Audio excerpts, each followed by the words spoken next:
Start your day with Morning Edition and wind it down with All Things Considered, only on KPBS. From global headlines to local stories, stay informed, inspired, and connected. Tune in daily or listen anytime at kpbs.org.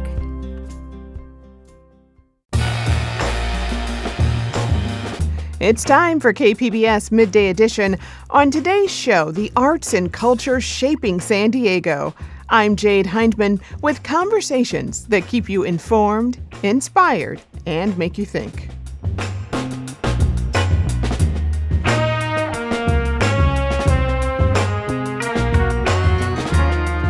It's a low brass instrument you rarely see under the spotlight, but a new book explains how the tuba has been keeping the tempo in much of the music we enjoy. Then a preview of the latest edition of the Turner Classic Movies book series, plus your weekend preview. That's ahead on Midday Edition.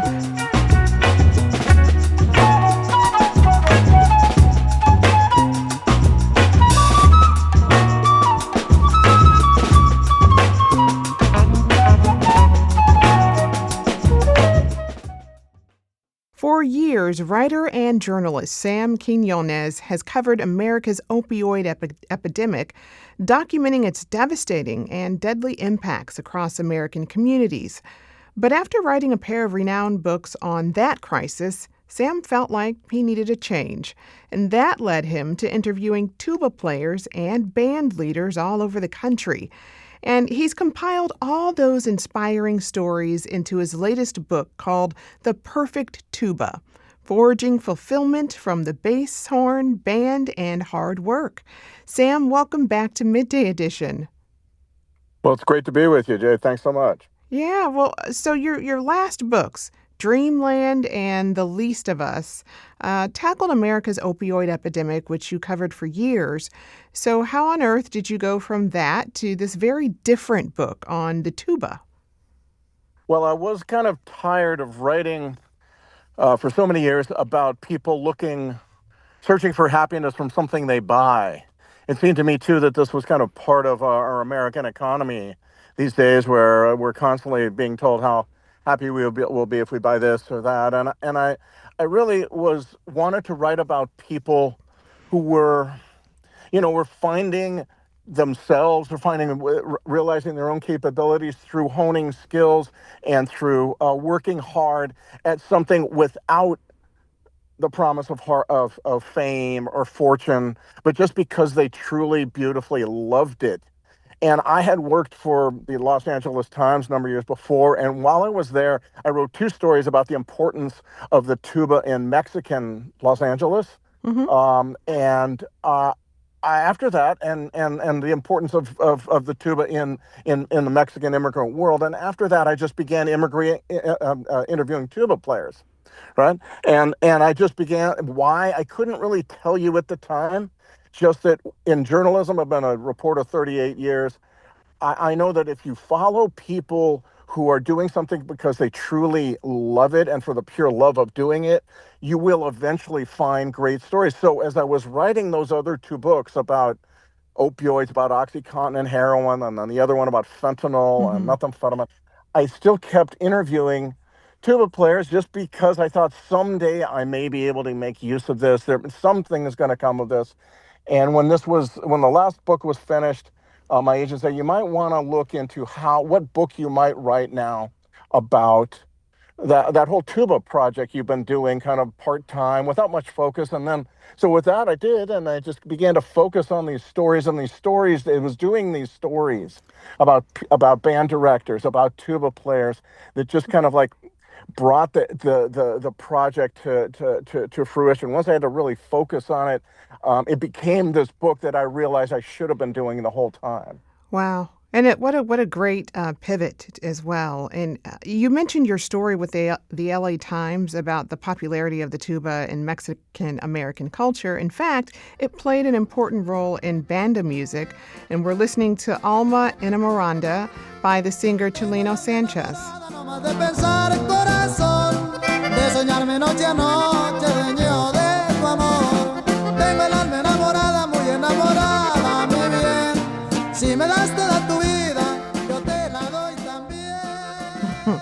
So, can you tell us a little about banda music and how the tuba fits into that culture? Well, banda music is really dance music played by marching band instruments. Clarinet, trumpet, all the rest. Tuba is the foundation of that music. And Chalino's songs, many of them were recorded with bandas that are very, very popular in Southern California. And he began to that song was not one of them, but he began to record songs about drug traffickers back in his native Sinaloa, which is the center of drug trafficking in Mexico. And as he began to do this, he became kind of this underground phenom, particularly in the Los Angeles area. His shows began to get thousands of people come in. People began to put his funky little cassette tapes, back then it was cassette tapes, on their trucks. And he became enormously famous. He was then murdered in 1992 back in Mexico. His fame just shot skyward. And with that, his fame, he took the tuba with it. And so now in Mexican Los Angeles, the tuba is a huge, very important instrument in backyard parties. People want to hire bands that have tubas in them. You hear trumpet players switching to the tuba because you get paid triple. It became this very central instrument, largely because Chalino Sanchez made the tuba hip and dangerous through his music. Wow, it really had a moment there and is having one. This book, it took you all over the country, and one place is the Rio Grande Valley in Texas along the U.S.-Mexico border. There we meet Al Cortines. Tell us about him and why you wanted to share his story.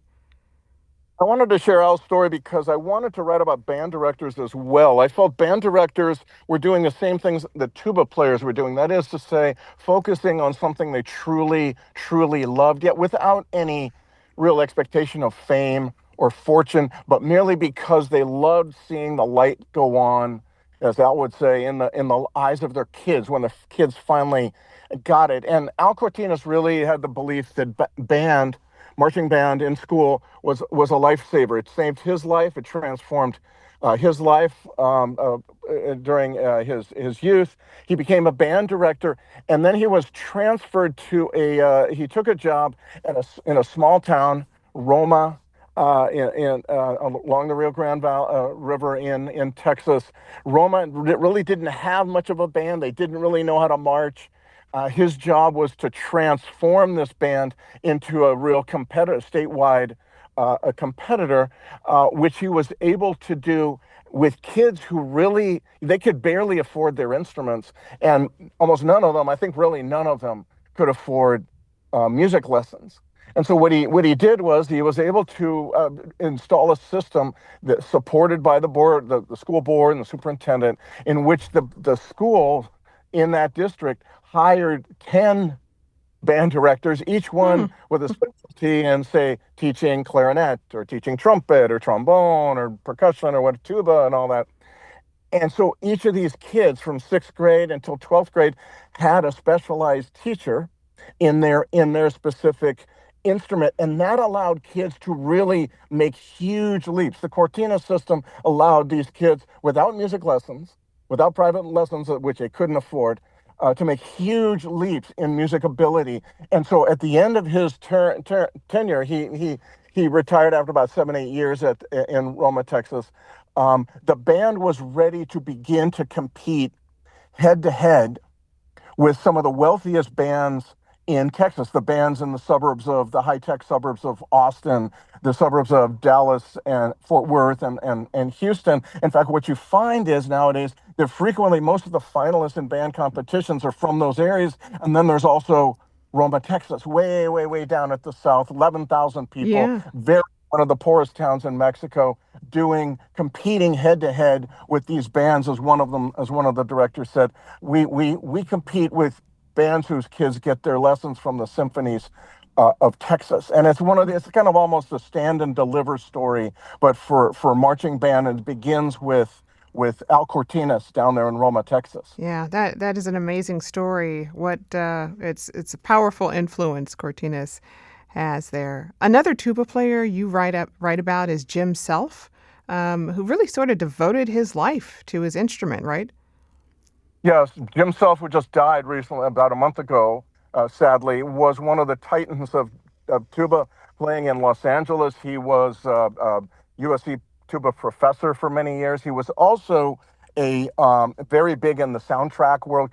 He did Close Encounters of the Third Kind, the music for that. What I loved about Jim Self was he was constantly searching for the liberation of his own tuba creativity. And this became a theme in the book because the tuba, unlike almost any instrument, has really been constrained and limited largely by the expectations and the ideas of other musicians of what the tuba can actually do. It's a limited instrument, so tuba players are really limited musicians. Band directors frequently feel this. Jim was about liberating his own creativity, and to do that, the amazing story about Jim Self was that he had this small little house in the Hollywood Hills. He realized that if he removed part of a hill that was next to him, he could build an enormous tuba practice hall that was, he told me, it was 38 feet long, and he wanted it to be 38 feet long because the longest sound wave of the lowest register tuba is 36 feet long. He wanted a hall that he could finally allow his tuba sound the room to prowl. It was long enough for the lowest bass tuba sound wave to fit. It was just kind of this hall. So we built this hall. Yeah. Normally in the Hollywood Hills, people are building tennis courts and swimming pools, right?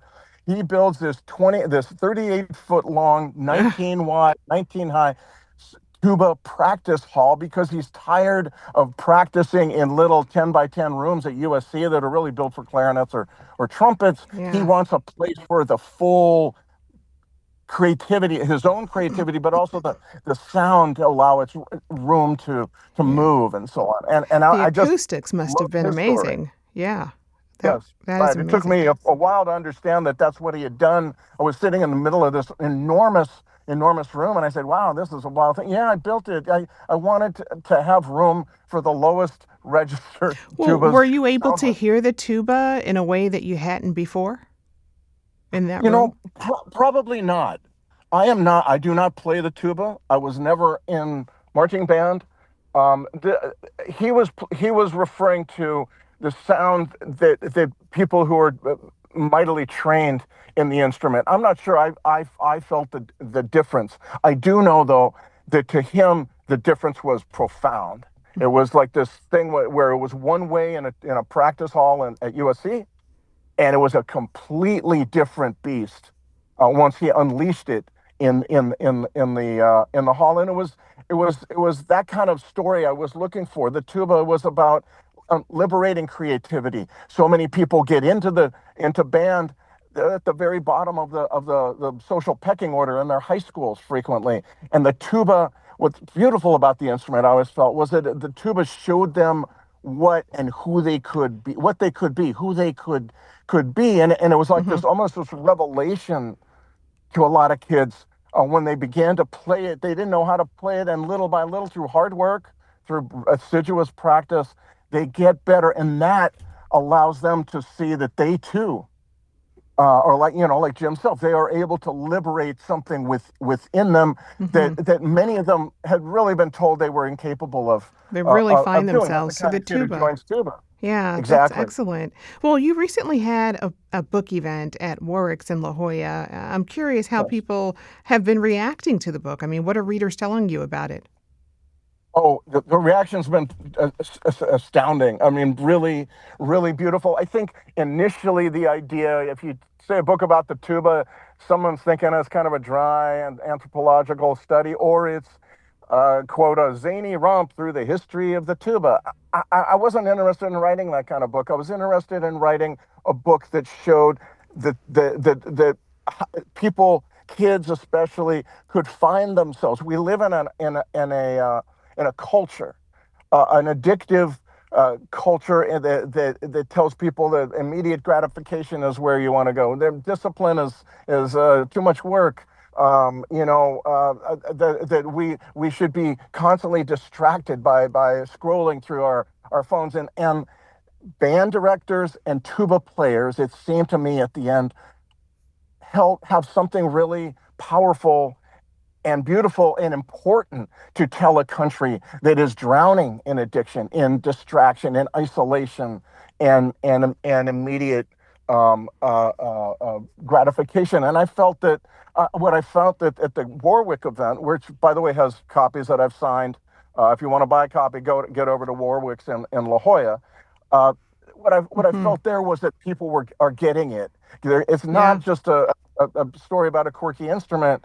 It's about lessons that we need to inculcate and we have forgotten, I think, in a world now that is dominated by distraction again and Yeah. isolation, Well, and certainly addiction. there's the through line between, your previous reporting on the opioid crisis and this what seems to be a hard pivot to the tuba, but really it really isn't that hard. I've been Not at speaking. all. Yeah, I've been speaking with writer and reporter Sam Quinones.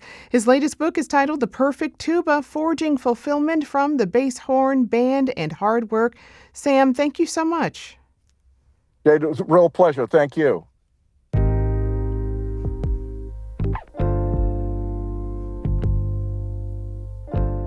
Still to come, a gift idea for fans of classic movies. KPBS is back after the break.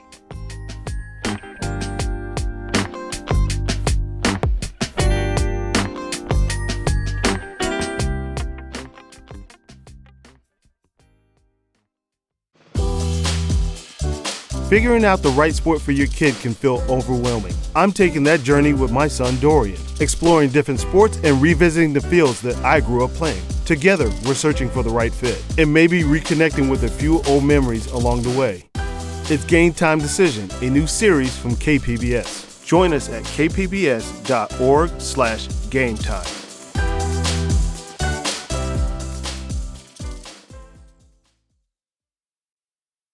Welcome back. You're listening to KPBS Midday Edition. I'm Jade Hindman. Thinking of a unique gift for the movie lover in your life? Well, KPBS arts reporter and cinema junkie Beth Accomando has a suggestion. It's the latest edition of the Turner Classic Movies book series called Pre-Code Essentials, Must-See Cinema from Hollywood's Untamed Era. And if you don't know about the wild and audacious films of the early 1930s, Beth has authors Danny Reid and Kim Luperi on hand to explain. Take a listen. Well, I want to welcome both Kim and Danny. I'm so excited about this book because, as you know, Pre-Code Hollywood is something I really enjoy. But for people who are not familiar with this time frame in Hollywood, let's start by explaining what the code actually is. All right. So the Hollywood Motion Picture Production Code of 1930 was an effort by the movie studios at the time to try and create a set of guidelines for what could and couldn't be shown on movie screens. There's a lot of reasons it came about. It's essentially a philosophical document talking about trying to uplift the morals of the motion picture audience, which sounds very fancy and thoughtful, but in reality, it's just a way to kind of apply pressure and keep stuff off the screen that certain groups, interest groups, were not interested in seeing on the screen. This was happening in 1930, shortly after the stock market crash. This is after a series of scandals throughout the 1920s, where Hollywood was really taking a beating from the Fatty Arbuckle case to the William Desmond Taylor murder. And the Motion Picture Production Code was ratified in April of 1930. They found all the studios came together and said, yes, we will follow this document. We are going to make clean motion pictures for the betterment of America. And that pretty much fell apart just a few weeks later as the realities of the situation with the stock market crash, with all of these studios being over leveraged on the arrival of sound technology, all these different factors, investors, all of this meant that studios needed to get butts in seats. And so they would make these movies. And there was a studio relations committee, which was a group of people who sat on the outside and made suggestions to the studios like, hey, don't make fun of Italians as much, or hey, maybe don't say this curse word or do this gesture. And studios at this point were more or less free to ignore them. And this escalated throughout the early 1930s until 1934, in July of 1934. The studios were facing a massive boycott by the Legion of Decency. They were really getting threats of federal censorship, or the federal government stepping in to stop them from making movies or make movies exactly how the federal government wanted.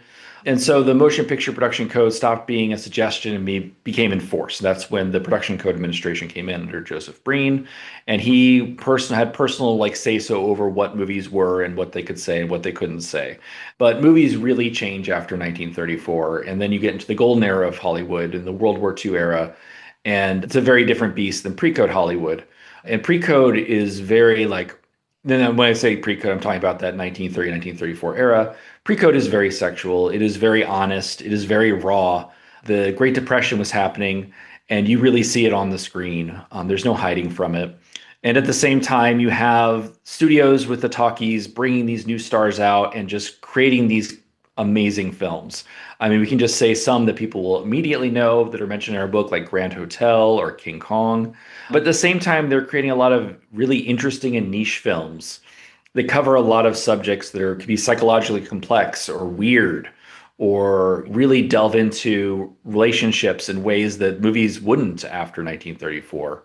So it's a very interesting era. It's a very shocking era to some people, because for a lot of people of my generation, older generations, you grow up with the golden age of Hollywood as being like no one curses, there's never any blood. It's shocking when someone throws a punch. And then you watch pre-code movies and there are people getting gunned down. There are women undressing behind curtains that you can see through the curtains, or sometimes you see some bare breasts. So there's a lot of really interesting stuff happening at the time, more than just bare breasts. But in terms of what Hollywood was doing, it's a really exciting era, and it's one that's continually relevant to America, in my opinion. Now, both of you are obviously too young to have watched these films in the 30s. What was the attraction of this period of films? What is it about these movies that really drew you in? Kim, do you want to start? Sure. Yeah, I don't remember how I got interested in pre-codes specifically, but I think what kept me coming back was, I think, just how surprising they can be and how raw they can be. Jumping off what Danny just said about, a lot of people getting into this era through the golden age. Like the way that I first was introduced was Pride and Prejudice, 1940, which I say is about as far from the pre-code era as you can get. But the 40s were really the era that brought me in. And so when you look at pre-code to 40s, like Danny was saying, it's just complete difference. And I just love the 30s films, the pre-code films specifically, because I can still be surprised by what I see sometimes. And I love that. I love that I can see a movie that's almost 100 years old and still be like, whoa, like, how did they do that? How did they get away with it? So I think it's really that, and also how relatable they also can be still almost a century later. Those are some things that really draw me to the period and keep me coming back. Yeah, kind of the same thing. I mean, I first kind of discovered pre-code right around 2009 after the housing crisis and the Great Recession. And of course, the pre-code era is around the Great Depression. So it was very interesting to see how things kind of lined up in terms of like national mood, how people felt disempowered, how banks were running rampant. You don't want to be a banker in the pre-code movies. They are not good people. And as time passed, as that faded away, there's other things that come up that they're still relevant. They talk about the role of women, the role of men. They talk about like international relations, how you treat other people. There's a lot of fascinating stuff with racial dynamics that would also change when the code became enforced. Sexual dynamics. Pre-code era has a lot of films where women are bosses or CEOs of companies, and they kind of go through what it means for a man to interact with a woman in that situation. Sometimes it's a comedy, sometimes it's a tragedy. So there's always like something relevant. Whenever the country's been close to war, like I look at All Quiet on the Western Front, or that era of pacifist movies, which are fascinating. It started off with just this, I watched The Divorcee and I was shocked by the frankness of it. I'm glad I've discovered there's more than one man in the world while I'm young and they want me. Believe me, I'm not missing anything from now on. I don't doubt it. Once a woman throws down her fences... Oh, pin it on a motto and hang it where Janice can see it. Stop that. Oh, loose women, great, but not in the home, eh, Ted? Cut it, do you hear? The looser they are, the more they get. The best in the world, no responsibility. Well, my dear, I'm going to find out how they do it. So look for me in the future where the primroses grow. and pack your man's pride with the rest. And from now on, you're the only man in the world that my door is closed to. And that just led me down a path to discovering there's all these fascinating little gems and treasures hidden. And this era, this era from 30 to 34, this is, American movies, 2,000 or so films, because they were putting out, 3 or 4 movies every week. There was 5 major, 3 minor studios. There was a time of great content, and all America had was the radio and movies. So it's a time of like the highest cultural dominance of this art form. So it's fascinating to go back and see what they were projecting and what they were interacting with. And also it was a period where, because of what was going on economically, people really wanted an escape. And that's part of what drew them to some of these movies. Absolutely. A lot of these movies, in 1930 was a massive year for movie musicals after the success of The Jazz Singer. They weren't good. 1930, they didn't have the technology to make good musicals. But by 1932, 33, you get to 42nd Street, Footlight Parade, Gold Diggers. And these are fantastic films. They hold up today. Well, and you mentioned Gold Diggers, and I remember the first time I saw that, I was really surprised that mixed in with that like really light, frothy musical comedy, you have that really dark song about forgotten men also. So like the tonal shifts were interesting. Yeah, Gold Diggers is my favorite movie, and I'll never get sick of talking about it because it is really a very interesting and earthy film that really goes into some fascinating, like very dreamy places. I mean, it starts out with all these chorus girls getting laid off from their jobs because yet another play has fallen through. And you follow their lives where they're all living in the same apartment together, sleeping in the same bed. They all have to share one outfit to go to auditions in. And then things turn around by random chance and luck. And they have these beautiful, silly numbers. They have the Moonlight Waltz.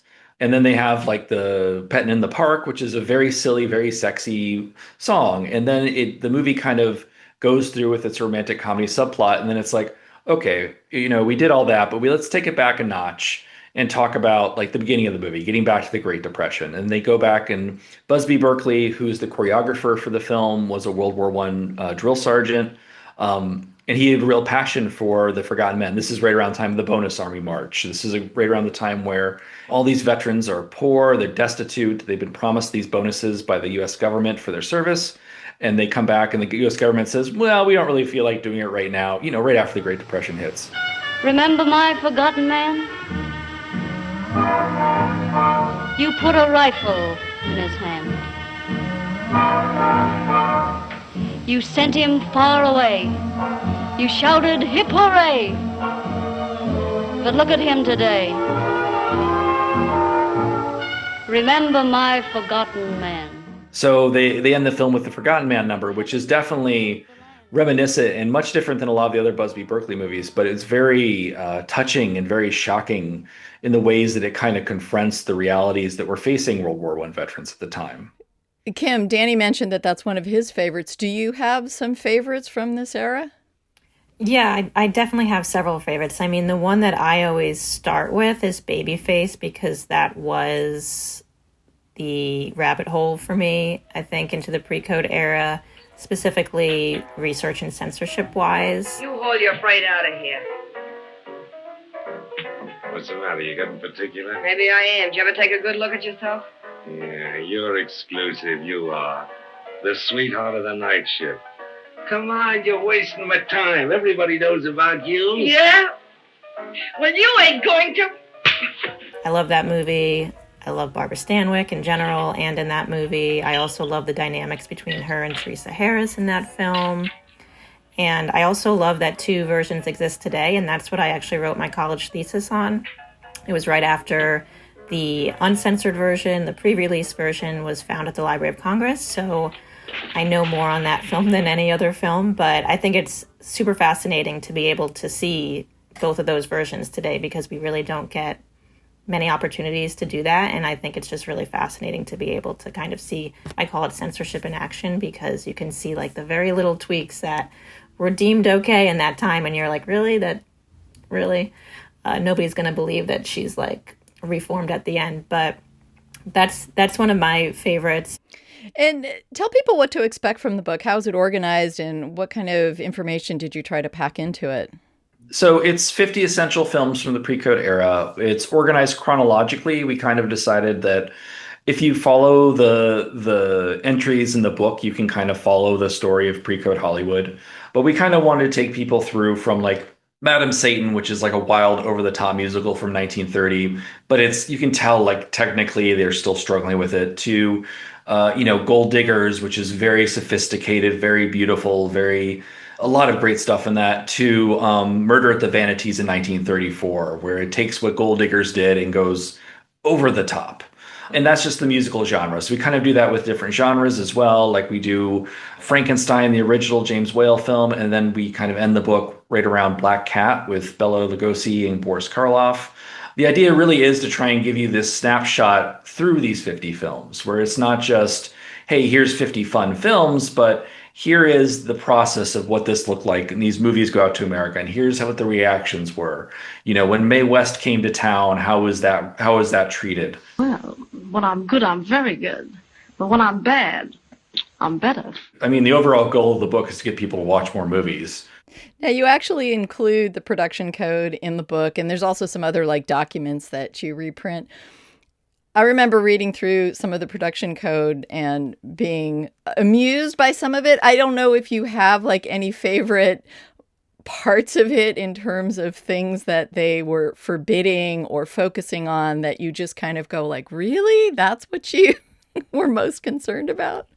Oh, yeah. I mean, for me, the specific files I'm obsessed with. I say that.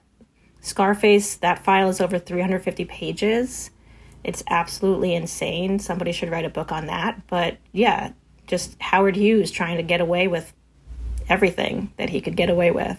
I'm going to write my name all over this town with it in big letters. Hey, stop him, somebody! Get out of my way, Johnny. I'm going to spit. I love the look that they give into this era because you don't really see that. And that's why I was really wanting to share some images from those files in the book, because no other pre-code book really has images from the files.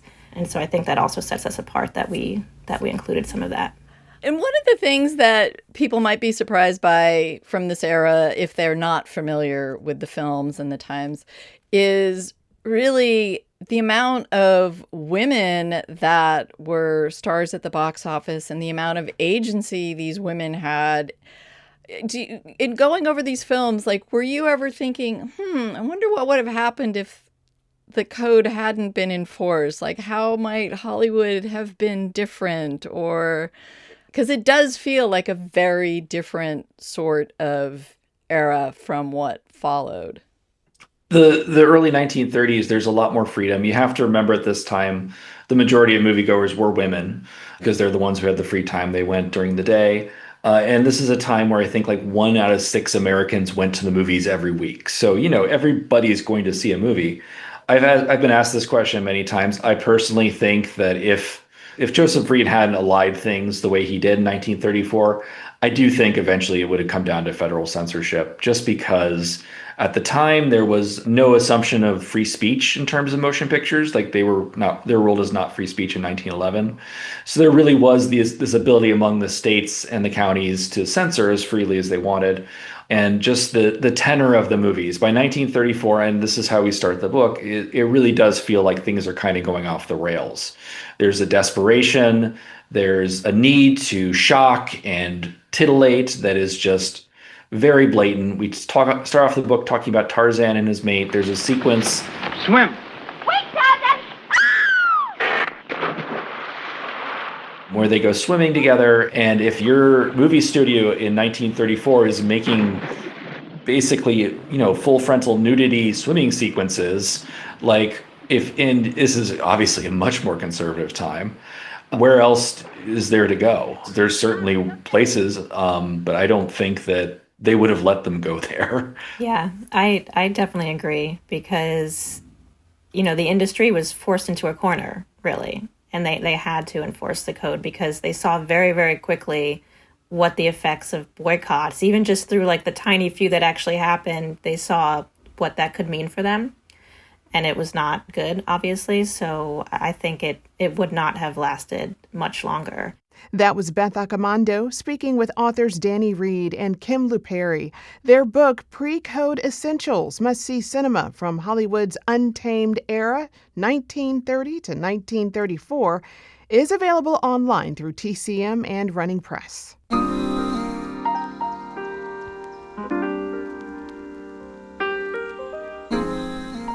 Coming up next, a look at your weekend preview. KPBS Midday Edition is back after the break.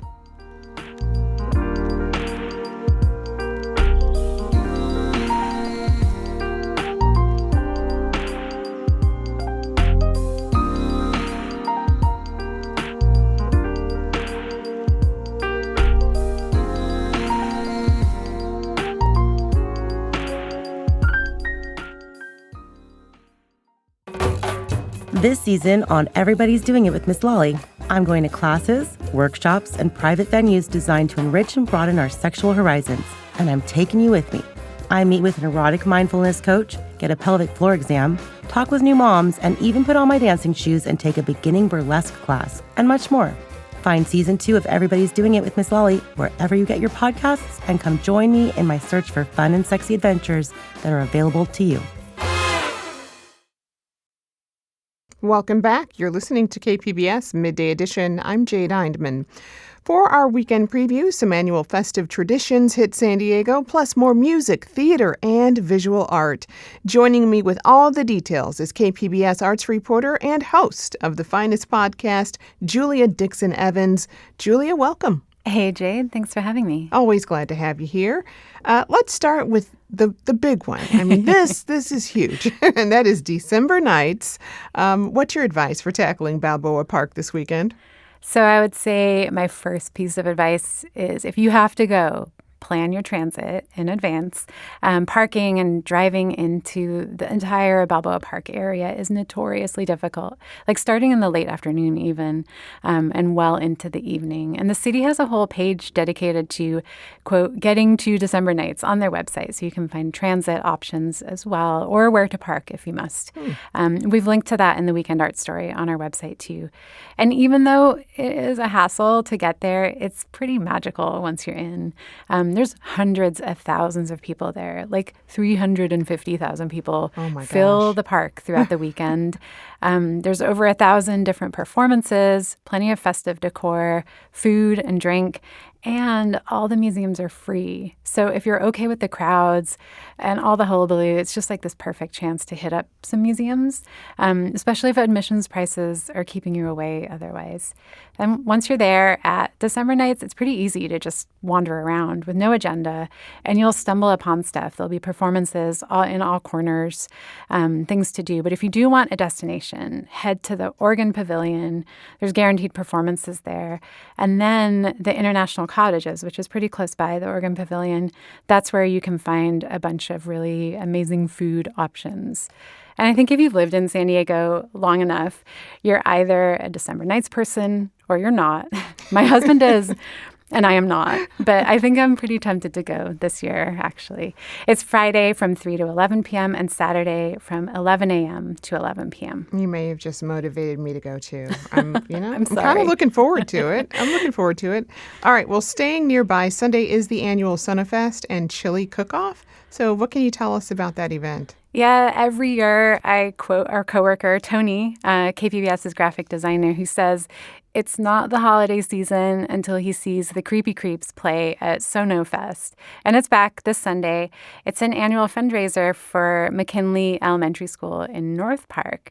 There's outdoor stages, performances by 12 local bands, including Whiskey and Burlap, Julia Sage and the Bad Hombres, and yes, the Creepy Creeps, who go on at 2:30. This is their song, Haunted Hop.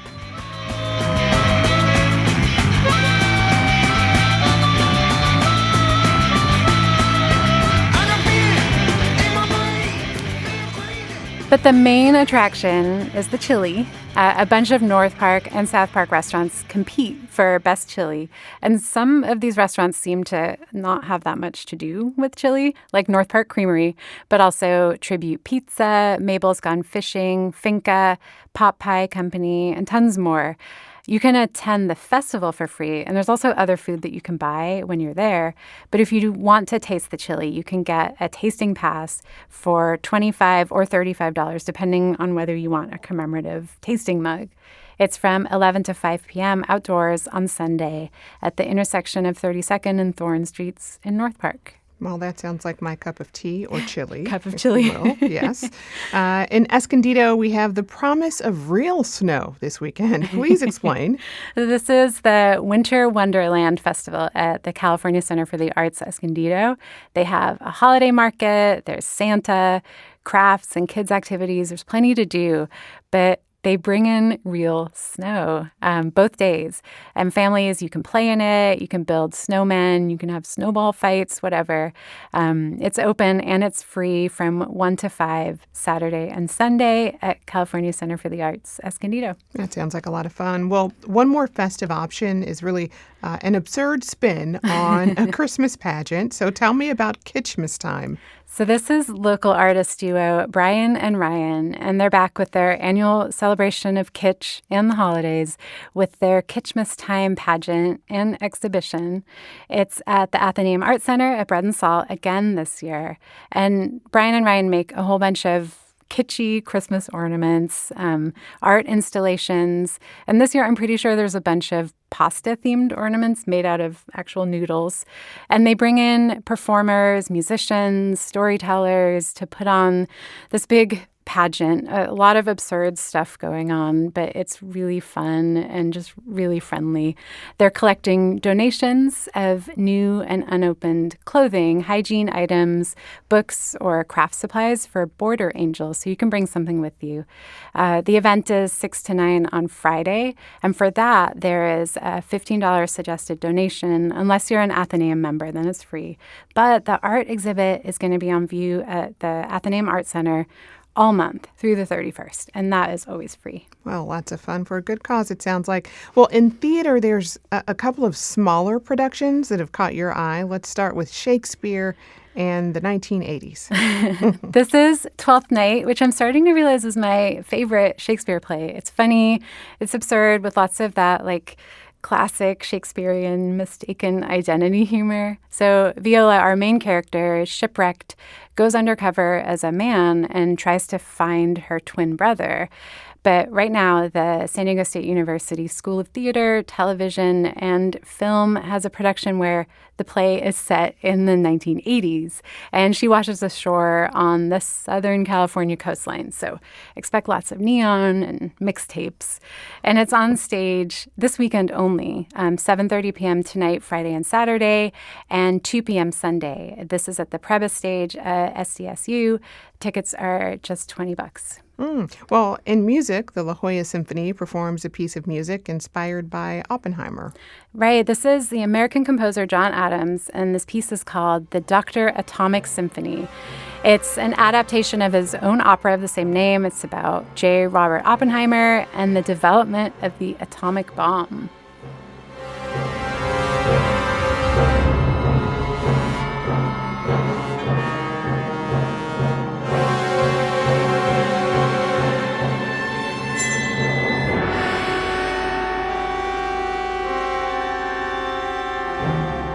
So this is a really powerful piece of music. It's a little bit curious, a little bit terrifying, much like Atomic Power. Mm-hmm. And the shows are 7:30 Saturday night and 2 p.m. Sunday afternoon. This is at Mandeville Auditorium at UCSD. Wow. Well, now your next pick promises to be a unique show. Mm-hmm. Tell us about Vienna Teng. Yeah, so Vienna Teng defines herself as chamber folk, but I feel like it's so much more than that. She's this classically trained piano player, and you can definitely hear like the complexity of her musical skill and the composition in these pieces. But she's also recently been into a lot of like vocal looping and experimentation. She just put out a new EP. It's called We've Got You, and I feel like there's a really strong rock element too. This is Two Truths from that new EP. You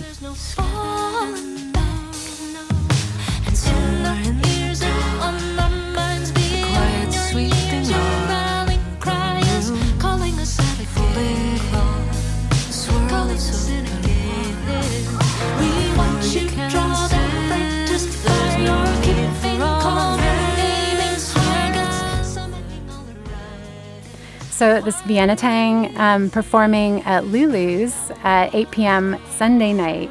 And it's worth mentioning that Lulu's is in the basement of the Lafayette Hotel, which is extremely decked out for the holidays right now. So save a little extra time to explore the lobby when you're there. I love it. Well, you can find details on these and more arts events at our website, kpbs.org.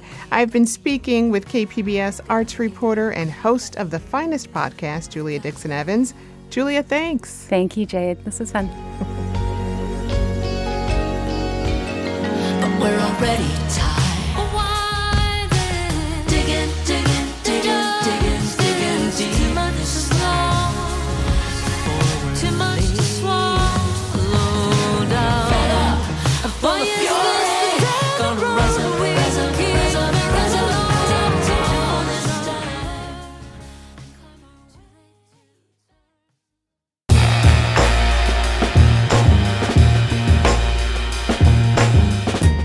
That's our show for today. I'm your host, Jade Hindman. Thanks for tuning in to Midday Edition. Be sure to have a great day on purpose, everyone.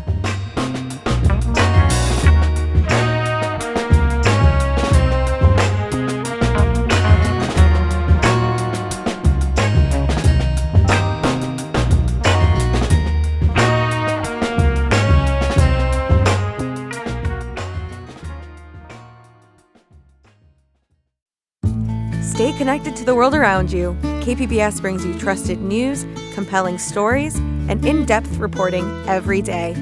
Wherever life takes you, KPBS is here, on the radio, online, and on the go.